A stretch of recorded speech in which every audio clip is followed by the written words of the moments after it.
Hello，各位好，我是 Revision Lab 收诊所的阿修，欢迎来到我的频道。今天这集内容听完之后，你可能会感到非常震撼。为什么呢？因为许多人理所当然以为的国家主权完整，其实早已经被目前千疮孔孔的防卫机制给严重妥协了。我们常常抱持着一种虚幻的安全感，总觉得现有的国际结盟能够永远保护我们。但其实，我们今天要透过纽金辩论社里军事历史学家休瑟特拉坎非常深刻的观点，来彻底拆解这个迷思。这真的不只是欧洲单方面的问题，这是每一个身处地缘政治前线的国家都必须立刻直面的残酷现实。今天我们会透过6个核心逻辑来波斯抽检。第一，防卫现实的震撼教育；第二，俄罗斯与人工智慧的双重威胁；第三，美国的战略性撤退；第四，击碎北约的神话；第五，建立欧洲军队的务实蓝图；最后第六，给全球防卫的终极启示。我马上开始进入正题。首先进入第一部分，防卫现实的震撼教育，我们要先来拆解维持现状的迷思。很多人有一种错觉，认为维持目前的防卫现状就已经足够安全了，甚至有人会觉得建立跨国家的联合军队是一个凭空出现的危险新概念。但如果我们回头梳理历史的时间轴，你会发现事情根本不是这样。其实早在1948年，西欧联盟就已经成立了。到了1954年，他们甚至尝试去建立一支能够独立运作的干预部队。这个联盟当时吸引了28个欧洲国家加入，规模其实不小。可是呢，它从来没有真正达成过实质的军事影响力，最终在一拖再拖的情况下，于2011年黯然退场，正式解散。听到这里，大家心里一定会想，既然过去都失败过了，现在重新启动怎么可能成功？这就是一个非常严重的逻辑谬误了，对吧？反对的人常常拿这段历史当作欧洲防卫无法整合的铁证。然而，我们必须看清一个事实，从2011年到现在，整个世界的运作逻辑早就发生了翻天覆地的变化。过去和平的环境让这件事一直被无限期搁置，但是现在国际地缘政治的板块已经发生了根本性的位移。那些过去行不通的理由，现在早就已经不再适用了。我们绝对不能用10几年前的失败经验来全盘否定现在迫在眉睫的生存需求。重点来咯，接下来我们进入第二部分，俄罗斯与人工智慧的双重威胁。这2大板块的剧烈变动正在彻底破坏我们旧有的防卫体系。我们首先来客观分析一下对手的实质转变。在很多人的刻板印象里面，俄罗斯军队可能还是那支贪腐严重、装备老旧的部队，但现实真的是这样吗？事实上，经历了近期的战争洗礼之后，俄罗斯已经全面进化成一个处于战时经济体制的国家了。根据目前的军事实力评估显示，新的俄罗斯军队不仅贪腐程度显著降低，装备更是得到了全方位的升级。更可怕的是，他们背后现在是整个国家全面动员的国防工业体系在全力支撑。这是一个极度危险而且非常庞大的实体威胁。除此之外，我们还必须认清另一个客观事实。乌克兰现在真的不只是在为自己战斗而已，他们实质上是在替整个欧洲防守。这当中有一项客观数据非常关键，目前对乌克兰军队的军事支持，来自欧洲各国的总和，其实早就已经超越了美国的援助。这个数据证明了一件非常重要的事情，也就是欧洲国家绝对具备提供庞大军事资源的能力。他们现在真正缺乏的，只是一个统一的军事架构，来将这些分散的资源整合发挥到极致。至于第二个板块变动，则是科技层面的降维打击。我们现在谈论的早就不是传统的资讯科技了，而是泛用人工智慧，也就是大家常听到的 AGI。从网络战、电子战，一直到未来 AGI 在军事上的全面应用，战中的模式已经被彻底改写了。为什么会这样呢？因为 AGI 的研发与运作需要的是天文数字等级的庞大算力与资本投入。根据专家的预测，大概到了这个10年的末期，所有具备压倒性优势的军事力量将只会高度集中在能够负担庞大算力与资料库的超级大国手中，也就是美国或是中国。这背后的含义非常残酷。这意味着像欧洲各国这样的中型国家，如果还是想靠自己单打独斗，将会完全失去抵御现代化战争的能力。在这种科技资源绝对集中的时代，所谓单一国家的国家主权根本不足以构成一道有效的防卫盾牌。这是一个非常冷酷，但是我们所有人都必须勇敢接受的科学现实。简单整理一下刚刚的内容，我们现在面对的是一个实力大增的实体对手，同时又面临一个科技壁垒极高的全新战争形态。在这种腹背受敌的情况下，传统上大家最依赖的超级大国盟友，却又刚好在改变他们的战略布局。这就进入了我们的第3部分，美国的战略性撤退，也就是那把传统保护伞正在悄悄收拢。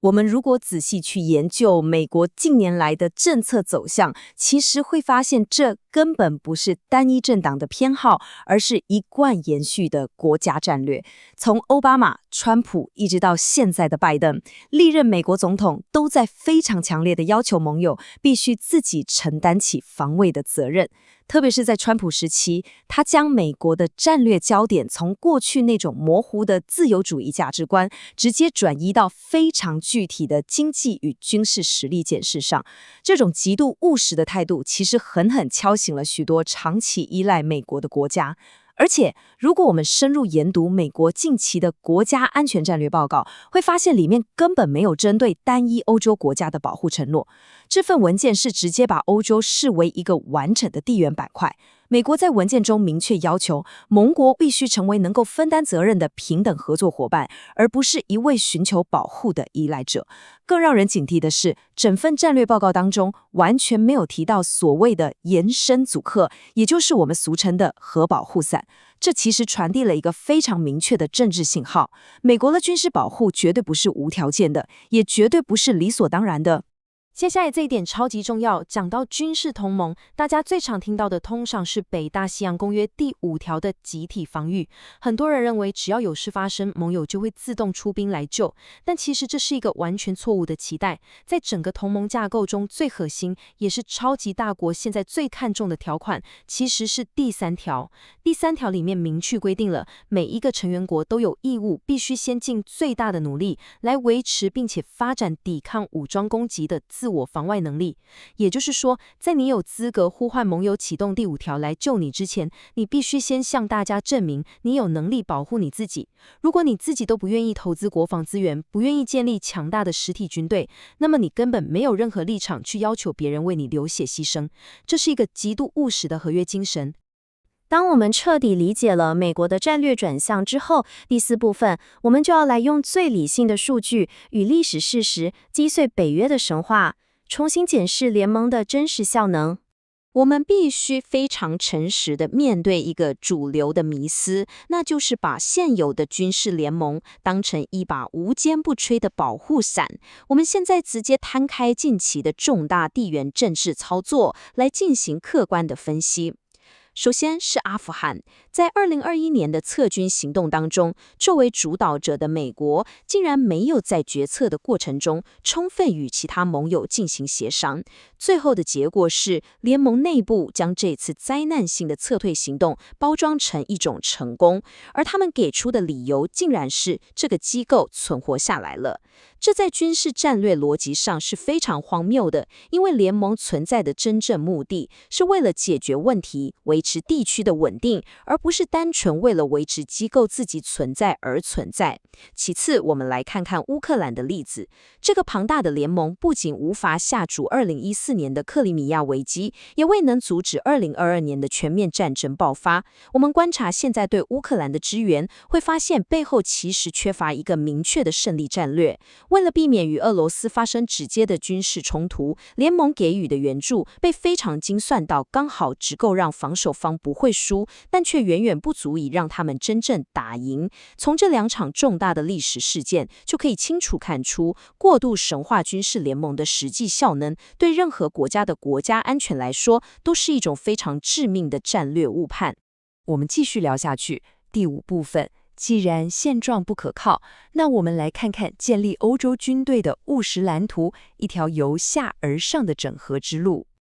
很多人可能会批评说，建立跨国的联合军队会产生庞大的官僚体系，会导致决策非常缓慢。但其实我们冷静想想，现有的联盟体制不也是一样吗？所以真正的解放绝对不是一开始就去追求一个完美巨大的最高统帅部，而是采取由下而上非常务实的整合策略。事实上，这种由下而上的策略现在已经在现实世界中发生了。我们可以把它拆解为4个非常具体的实行步骤。第一个步骤是从空军开始。目前北欧的芬兰、丹麦、瑞典和挪威已经开始实际运作一个联合的防空体系，这在过去其实是难以想象的，对吧？但区域性的严峻威胁让他们果断选择了跨国整合，这是一个非常成功的起点。第二步则是海军，因为各国海军本来就拥有共通的行为准则与国际海事法作为基础，所以整合起来相对容易很多。事实上，多国海军在联合反海盗的行动上早就取得了巨大的成功，只是常常被社会大众给忽略了。再来第三步，也是公认最困难的陆军。为什么困难呢？因为各个国家的人口分布、征兵制度与地理环境都不尽相同，这就必须透过双边或是多边的区域协调来逐步克服障碍。虽然过程会很困难，但这绝对具有实质的可行性。最后第4步是核子武器的协调。目前欧洲拥有英国与法国2个核武国家，他们之间已经展开了非常具体的双边对话，而其他国家也开始积极讨论相关的议题。各位发现了吗？这种基于实际功能的模组化军事整合，比在会议室里空谈政治理念要实用太多了。这也是建立实质战斗力的唯一途径。第6部分，我们要来谈谈给全球防卫的终极启示，这也是中型国家的生存法则。现在我们要把视角从单一区域拉高到全球的层次，面对超级大国的激烈博弈与尖端科技的绝对垄断，这个世界上没有任何一个国家可以置身事外。这套务实的防卫逻辑完全适用于每一个正面临地缘压力的中型国家。在这里，阿修，我要请各位观众在心里问自己一个非常严肃的问题：你的国家现在是把国家安全完全寄托在一个虚幻的、高度依赖超级大国的联盟承诺上，还是正在积极的建立独立、强大而且具备实质作战能力的务实防卫体系呢？我们必须非常深刻地理解一件事：把国家的生死存亡100%交给外部势力来决定，在战略上是极度不负责任的行为。自己国家自己救，真的绝对不能只是一句口号啦，它必须真真实实地体现在实质的军事投资与务实的结盟行动上。为了强化这个逻辑，我想引用前乌克兰武装部队总司令瓦列里·扎卢日内将军的一段话，他非常深刻地指出，联盟的目的是为了打赢一场战争，而不是为了捍卫和保护联盟这个机构本身的存在。这句话真的直指核心。任何形式的国际合作或者防御条约，如果失去了随时准备作战、取得实质胜利的决心，而只剩下官僚体系的繁琐运作与公文的往来，那么这种联盟在真实的军事威胁面前将会变得不堪一击。我们必须认清，军事联盟必须是实战等级的利器，必须具备立刻投入战场的量能，而不是拿来自我安慰的政治宣传或外交辞令。总结一下今天的重点：依赖大国保护的防卫现状已然破裂，面对对手战时经济转型与 AI 科技垄断，单一国家的防御已失效。我们必须放弃同盟会无条件驰援的虚幻安全感，由下而上建立独立且强大的联合防卫力量，这才是确保生存的唯一解放。今天的内容就到这边，如果你觉得自己有帮助，记得马上点赞、加订阅、加开启小铃铛。我们正在冲订阅，需要你的支持。我是阿秋，我们下次见，拜拜。